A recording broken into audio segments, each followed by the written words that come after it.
BMS academy में आपका स्वागत है।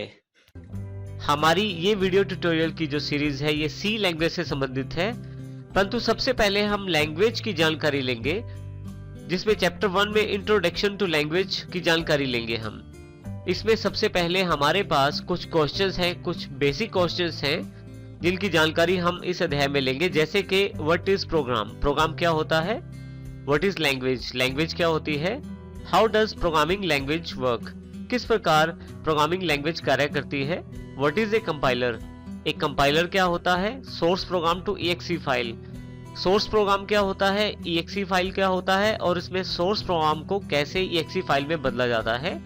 इस बेसिक क्वेश्चन को हम इस अपने पहले अध्याय में पढ़ेंगे और फिर जानकारी लेंगे इन सबके बारे में विस्तार रूप से, और किस प्रकार से ये सभी सी लैंग्वेज के लिए बहुत ही इंपॉर्टेंट रहते हैं। सी लैंग्वेज में कार्य करने से पहले हमें इन सभी प्रश्नों के उत्तर की जानकारी होनी चाहिए।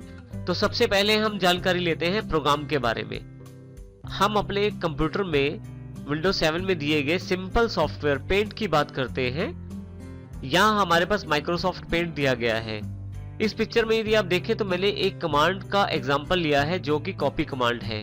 कॉपी कमांड का कार्य रहता है एक ऑब्जेक्ट को कॉपी करके उसका डुप्लीकेट तैयार करना। यदि आप किसी भी इमेज का डुप्लीकेट तैयार करना चाहते हैं, तो आप यदि किसी भी इमेज को कॉपी करना चाहते हैं तो आप कॉपी कमांड का प्रयोग कर सकते हैं। तो कॉपी कमांड डुप्लीकेट बनाने के लिए प्रयोग की जाती है। माइक्रोसॉफ्ट पेंट में ये सबसे बेसिक कमांड्स में से एक है। इसी तरह से मैंने एक दूसरी कमांड का उदाहरण लिया है जो कि कट कमांड है। कट कमांड का प्रयोग किसी इमेज में से कुछ कंटेंट को मूव करने के लिए किया जाता है। देखिए, जैसे ये जो इमेज पूरी थी इसको मैंने काट के इस तरफ मूव कर दिया है। तो इस तरह से कट कमांड का प्रयोग एक इमेज के कंटेंट को मूव करने के लिए प्रयोग किया जाता है। हमने जो दो कमांडें उदाहरण के रूप में देखी, कट और कॉपी, इन दोनों कमांड्स के बारे में यदि हम बात करें तो ये दोनों का अलग अलग कार्य रहता है और ये दोनों पेंट में अवेलेबल है। हम इसको थोड़ी दूसरी तरह से कह सकते हैं कि ये दोनों दो अलग अलग प्रोग्राम्स हैं। इसका अर्थ ये हुआ कि कट अलग प्रोग्राम है और कॉपी अलग प्रोग्राम है, और जिनका कार्य अलग है। कॉपी का कार्य एक कंटेंट का डुप्लीकेट तैयार करना होता है, जबकि कट का कार्य किसी कंटेंट के पार्ट को मूव करना होता है। तो दोनों प्रोग्राम्स का कार्य अलग अलग रहता है। इसका अर्थ ये हुआ कि जिस प्रकार से हमने कट कॉपी को देखा, इस प्रकार से माइक्रोसॉफ्ट पेंट में काफी सारी कमांड्स अवेलेबल हैं, अर्थात काफी सारे प्रोग्राम्स अवेलेबल हैं, जिसमें देखें हमारे पास उदाहरण यहाँ पे हैं, cut, copy, paste, save, save as, इस तरह के काफी सारे छोटे छोटे प्रोग्राम्स यहाँ अवेलेबल हैं और इन सभी प्रोग्राम्स का कार्य अलग अलग रहता है। लेकिन यदि इन सभी प्रोग्राम्स को मैं इकट्ठा कर दूं तो इन सभी प्रोग्राम्स को मिला के एक बड़ा सॉफ्टवेयर तैयार किया जाता है, जो कि हमारे पास यहाँ माइक्रोसॉफ्ट पेंट के रूप में उपलब्ध है।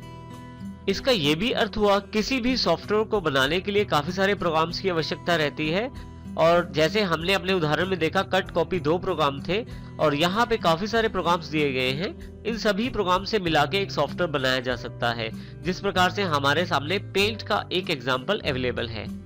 अब यदि हम प्रोग्राम की बात करें तो यहाँ हमारे पास एक क्वेश्चन उपलब्ध है। So what is a program, program क्या होता है? A program is a set of instructions that tells a computer how to perform a specific task. एक प्रोग्राम एक सेट होता है काफी सारी इंस्ट्रक्शंस का, जो एक कंप्यूटर को कुछ स्पेसिफिक टास्क करने का आदेश देती हैं। इसका अर्थ ये हुआ कि कट प्रोग्राम अलग कार्य करता है, उसकी सेट ऑफ इंस्ट्रक्शंस अलग है, और कॉपी अलग कार्य करता है, उसकी सेट ऑफ इंस्ट्रक्शंस अलग है, और इस प्रकार से हम काफी सारे प्रोग्राम बना सकते हैं।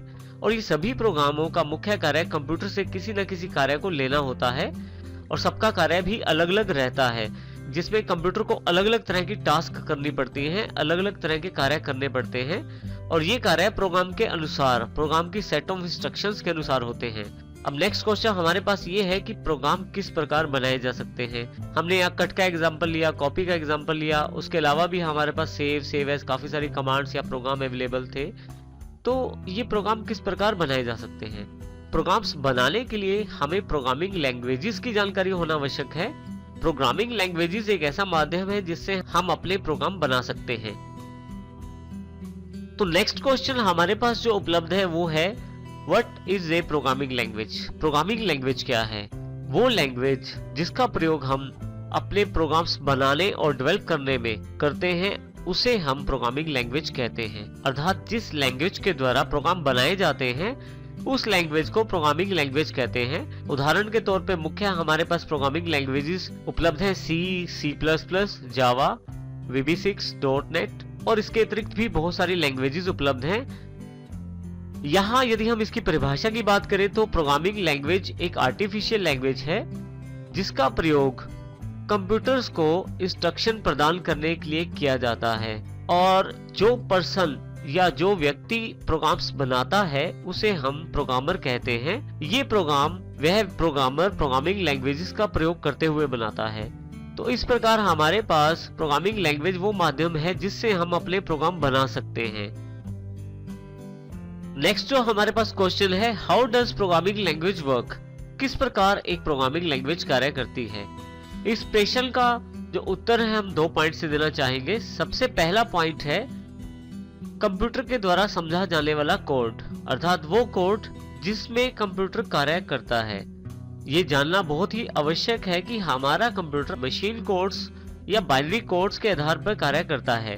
बाइनरी कोड्स का अर्थ है 0 और 1 से बने हुए कोड्स। यहाँ पे ये भी जानना जरूरी है कि बाइनरी कोड्स को याद रखना या उसमें कार्य करना आसान नहीं रहता किसी भी व्यक्ति के लिए। अर्थात किसी भी व्यक्ति के लिए बाइनरी कोड्स में कार्य करना बहुत ही मुश्किल रहता है, परंतु यही कार्य किसी भी लैंग्वेज के द्वारा प्रदान किए गए उसके कंपाइलर से आसानी से किया जा सकता है। इसका ये अर्थ हुआ कि कंप्यूटर जिस कोड में कार्य करता है उसको आसानी से प्रोग्रामिंग लैंग्वेज के कंपाइलर के द्वारा तैयार किया जा सकता है। इसको इस प्रकार भी कह सकते हैं कि कंप्यूटर जो है वो बाइनरी में कार्य करता है और प्रोग्रामिंग लैंग्वेजेस के कंपाइलर के द्वारा बाइनरी कोड्स को तैयार किया जा सकता है। इसको हम इस प्रकार से भी कह सकते हैं कि कंप्यूटर जिस कोड्स में कार्य करता है उन कोड्स को प्रोग्रामिंग लैंग्वेज के कंपाइलर्स के द्वारा आसानी से तैयार किया जा सकता है और इसके द्वारा कंप्यूटर को इंस्ट्रक्शंस दी जा सकती हैं। नेक्स्ट पॉइंट जो हमारे पास उपलब्ध है उसके अनुसार हर एक लैंग्वेज एक खास सेट ऑफ रूल्स प्रदान करती है जिसके आधार पे कंप्यूटर से आसानी से कम्युनिकेट किया जा सकता है। उन सेट ऑफ रूल्स के द्वारा आसानी से कंप्यूटर को बात समझाई जा सकती है और उससे आउटपुट प्राप्त की जा सकती है। परंतु ये जो कम्युनिकेशन रहता है ये हर बार एक स्पेसिफिक लैंग्वेज के द्वारा किया जाता है, उसके रूल्स के अनुसार किया जाता है।